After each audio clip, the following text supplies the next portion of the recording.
Ouais bon, je sais, ça va peut-être faire 3 mois que j'ai pas fait de vidéo. Excusez-moi, je faisais une pause. Aujourd'hui, je vais vous parler du onboarding ou tout simplement le processus d'accueil en français. Je trouve que le mot est beaucoup moins stylé en français en fait. Je peux mettre un meilleur mot quand même, je sais pas. Mais avant ça, avec mon partenaire Instant Gaming, j'organise un giveaway pour gagner le jeu de votre choix. Voilà, c'est simple. Vous avez juste à aller dans la description et vous avez jusqu'au 27 avril pour pouvoir participer à ce giveaway et gagner le jeu de votre choix si vous gagnez. Évidemment, si vous gagnez pas, vous gagnez rien du coup. Enfin voilà. Pour ceux qui ne connaissent pas Instant Gaming, c'est tout simplement un site où vous pouvez acheter des jeux moins chers, à moins 70%. Donc n'hésitez pas à aller faire un tour. Si vous voulez acheter un jeu, allez faire un tour sur Instant Gaming en passant par mon lien dans la description. Voilà. Et sinon aussi, n'hésitez pas à vous abonner à ma chaîne YouTube. N'hésitez pas aussi à rejoindre mon serveur Discord en Aplace. C'est vraiment un super bon serveur. Et comme ça, vous pourrez voir tout simplement à quoi ressemble le processus d'accueil quand il est entièrement utilisé à son maximum. Voilà. En premier temps, on va voir quelles sont les fonctionnalités disponibles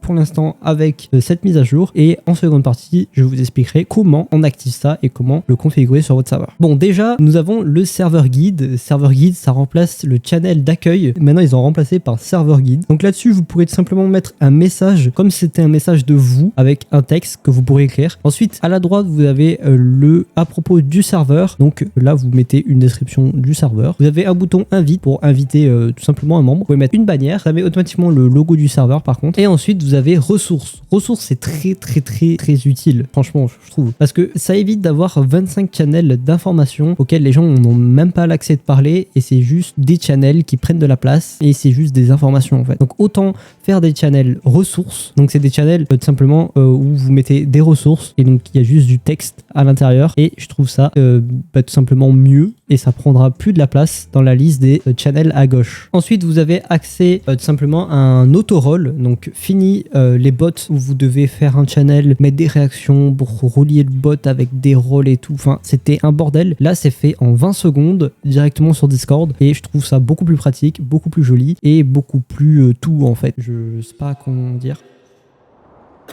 En plus, vous pouvez tout simplement avoir un aperçu de votre profil à droite avec les rôles que vous avez et les rôles que vous perdez en fonction de tout simplement quel rôle vous choisissez. Rechercher des salons, vous avez tout simplement la possibilité de cocher ou de décocher les channels que vous voulez voir sur le serveur. C'est très utile pour les channels qui servent tout simplement à rien et même pour les administrateurs, tous les channels qui servent à rien comme vérification et tout, là vous avez même pas besoin de regarder, vous pouvez tout simplement le désactiver et je trouve ça très utile. Et au pire des cas, si vous voulez voir tous les channels, vous avez juste à cliquer sur le nom du serveur et vous faites montrer tous les salons. Et si vous voulez suivre une catégorie, c'est-à-dire que si c'est un channel comme par exemple moi c'est le channel vocaux, c'est un channel où vous devez rejoindre le channel pour créer un channel vocal. Ça fait beaucoup de mots. Et donc du coup ça faut suivre la catégorie comme ça au moins vous verrez automatiquement tous les channels vocaux qui sont créés au fur et à mesure. Donc suivez la catégorie des fois c'est bien. Voilà. Bon, mes explications. Bon du coup maintenant nous allons passer à la deuxième partie, comment ça marche et comment le mettre sur votre serveur. Bon déjà il faut activer le mode communautaire sur votre serveur Discord. Une fois fait ça, ok, pas mal la photo là. J'avais oublié ça. Une fois fait ça, vous avez juste à aller dans le processus d'accueil et là vous allez pouvoir commencer à configurer. Personnellement moi je l'ai déjà configuré sur ce serveur. Merde, j'ai pas de serveur où je l'ai pas configuré. Ah, je crois que ce serveur, je ne l'ai pas configuré. Processus d'accueil. Yes, ok, super. Donc, vous arrivez ici. Quand vous allez dans processus d'accueil, vous faites jeter un œil et vous faites accepter. Voilà. Ici, vous allez pouvoir simplement sectionner les channels auxquels les gens auront accès quand ils rejoignent le serveur par défaut. Donc, ici, vous avez des objectifs à droite. Donc, il doit inclure au moins 7 salons et il doit inclure au moins 5 salons où le rôle Everyone peut lire et envoyer des messages. De toute façon, au fur et à mesure que vous cliquerez tout simplement dans les channels que vous sélectionnez, vous aurez votre courbe qui évolue et ici vous aurez une preview de tout simplement à quoi ça ressemblera le serveur. Ensuite, vous faites suivant et ici ils vont tout simplement vous mettre une liste de questions parce que quand vous rejoignez un serveur, vous avez un questionnaire qui s'affiche et vous devez tout simplement répondre aux questions pour prendre les rôles ou non. Donc pour ça, tout simplement, vous avez juste à mettre votre question et ici vous mettez les réponses. Donc vous pouvez mettre un titre, donc ce qui aura affiché d'écrit. Une description, c'est facultatif, vous n'êtes pas obligé de le mettre, mais c'est toujours bien pour expliquer si c'est quelque chose qui n'est pas assez explicite avec le nom, vous pouvez toujours mettre une description. Ici, vous pouvez mettre une liste des channels auxquels la personne aura accès quand il sélectionnera la réponse. Et ici, vous pourrez choisir le rôle si la personne doit obtenir un rôle quand il clique sur la réponse. Ici, on peut ajouter un emoji pour rendre ça plus stylé. Donc voilà, par exemple, moi pour mon serveur, ça ressemble à ça, la liste des channels. Et d'ailleurs, je vais reprendre les questions que j'ai mis directement sur mon serveur, comme ça vous voyez plus ou moins à quoi ça ressemble quand c'est fini. Donc ici, c'est vraiment les questions qui apparaissent quand une personne rejoint le serveur. C'est-à-dire quand il va rejoindre, il va directement avoir une question en mode vous êtes plutôt un homme, une femme ou autre. Voilà, et vous êtes obligé d'y répondre puisque c'est requis. Et d'ailleurs, vous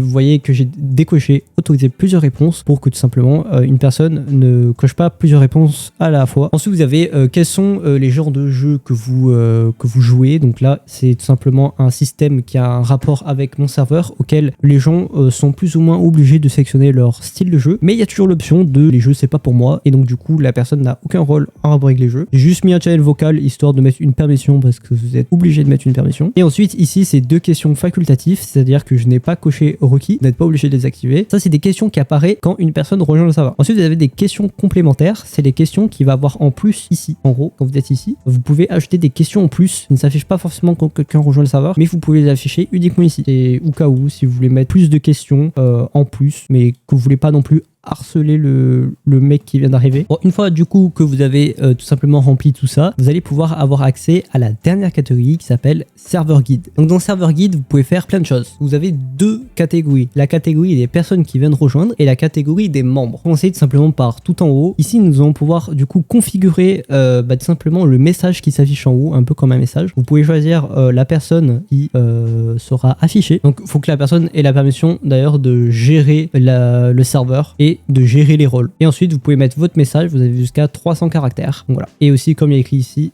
petit tips, si vous mettez entre crochets @username, ça va automatiquement mettre le pseudo du mec qui regarde le message. Ensuite, dans la to-do list, alors ça c'est une to-do list qui est très utile pour les nouveaux membres qui rejoignent votre serveur. Vous avez une to-do list, c'est-à-dire vous avez une liste de tâches à faire pour pouvoir vous intégrer. Donc c'est facultatif, c'est-à-dire que les membres ne sont pas obligés de le faire, c'est vraiment juste comme ça. Donc vous pouvez mettre de 3 à 5 missions et vous pouvez les configurer tout simplement. Personnellement, moi j'ai mis par exemple participer à notre giveaway, donc du coup ça amène automatiquement à notre channel giveaway Instant Gaming. Donc ensuite vous avez juste à remplir le channel et ainsi que le titre qui aura écrit. Vous pouvez mettre un emoji pour rendre ça plus stylé et vous pouvez tout simplement mettre l'objectif. Donc les membres doivent visiter le channel et là c'est les membres doivent envoyer un message, mais comme c'est un channel auquel les membres n'ont pas accès pour envoyer des messages, bah normal que du coup ça soit verrouillé quoi. Ensuite j'ai envoyé ton meilleur mème, donc du coup le mec c'est dans médias, le titre envoyer ton meilleur mème, un emoji, et là cette fois c'est le membre doit envoyer un message dans le channel. Donc voilà, faites des trucs assez cool, des objectifs, des choses que peut-être pas forcément tout le monde le fait, et ça engagera peut-être les nouveaux membres à le faire et ça aidera les nouveaux membres à s'intégrer dans votre serveur Discord. Ensuite nous allons passer à l'avant-dernière chose, c'est ressources page. Donc c'est ce que je vous ai montré au début de la vidéo, c'est tout simplement des channels qui vous permettent de mettre juste du texte. Donc en fait vous avez juste à créer un channel classique, vous retirez la permission à everyone d'envoyer des messages et ensuite vous avez juste à cliquer sur add ressources et vous sélectionnez le channel, par exemple Starbot, et là vous mettez le nom du channel. Voilà, c'est un très beau nom et ensuite vous faites enregistrer et puis voilà. Fin de l'histoire. Et ensuite, il s'affichera automatiquement du coup ici et vous verrez le channel. D'ailleurs, ça compte toujours comme un channel, c'est-à-dire que si je clique en haut, ça m'amène vraiment sur le channel. Mais par contre, il n'est plus dans la liste à gauche. Il s'enlève automatiquement. Si vous voulez voir vraiment le channel, il faut vraiment cocher. Et du coup, là, on verra tous les channels. Et donc voilà, à la fin, vous pouvez juste ajouter une bannière. Ça, c'est uniquement pour les boosters. Et c'est tout. Voilà, ça ajoute une bannière en haut. Et donc voilà, les amis, c'est vraiment super cool. C'est vraiment une fonctionnalité qui n'est pas limitée qu'aux boosters. Franchement, le seul avantage pour les boosters, c'est une bannière. Et c'est tout. Le reste est accessible gratuitement, sans boost, sans rien. Juste un serveur Discord et fin de l'histoire. Voilà. Donc voilà, je pense que j'ai fait plus ou moins à peu près le tour de tout ce qu'il y avait à savoir sur cette nouvelle mise à jour. Si vous avez la moindre question, n'hésitez pas à rejoindre mon serveur Discord ou tout simplement dans les commentaires. Et dans mon serveur Discord, vous avez un channel entraide. Et ici, vous pouvez créer un post et dire ouais, je sais pas comment ça marche ce truc là. Voilà. Vous pouvez écrire ça et écrire un post.